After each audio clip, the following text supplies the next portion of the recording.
okrudi manu ono ensunwe on pebi kanwa adani na sutro itu anwa abi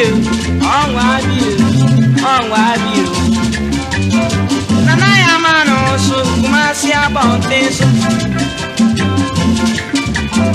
okobo ibrahim bia obre ensi itu osaba ni nchi odi jan tu abro na na se okobo okruchi omano don san kwa awade ase obugo ni so bedi adu etira ankọhwe we oni wana na simu ko obo ase emre okoduru ye no to okru kwa adwuma mami bi akotu no fio amani ebomu a oka kire won se bebu ebu eni wa na ni sa na yishe dem nana ya ti asemi pe yem de ne shiu no baba ya no be twama na mi nana ya so nko ya obabi no fro ku dem be oba ne wa ya na da ku ewrebu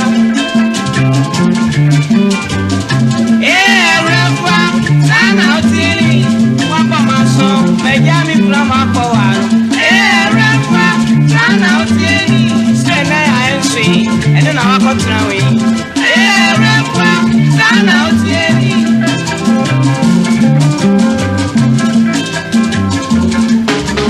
refa so kache na ya ase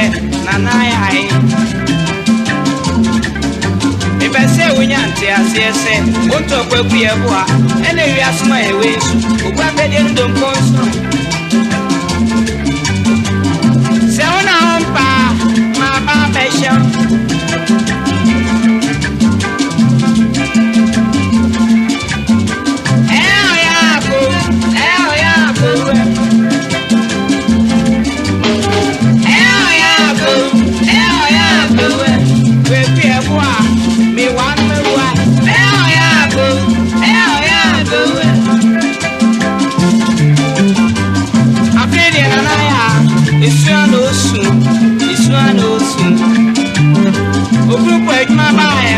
Yes, Semia, or see Demi, and I keji to be a besho. Oh, Nanaya, why some asylum?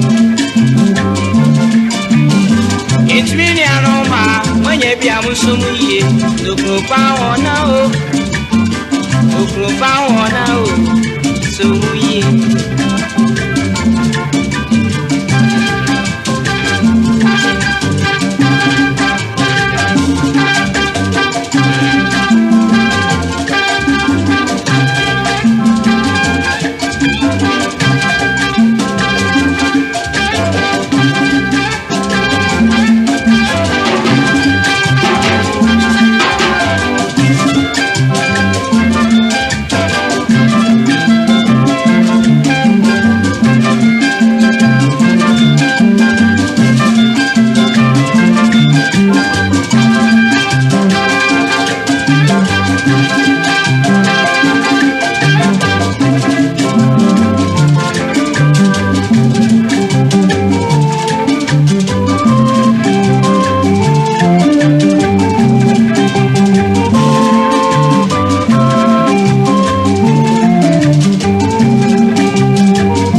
When you be so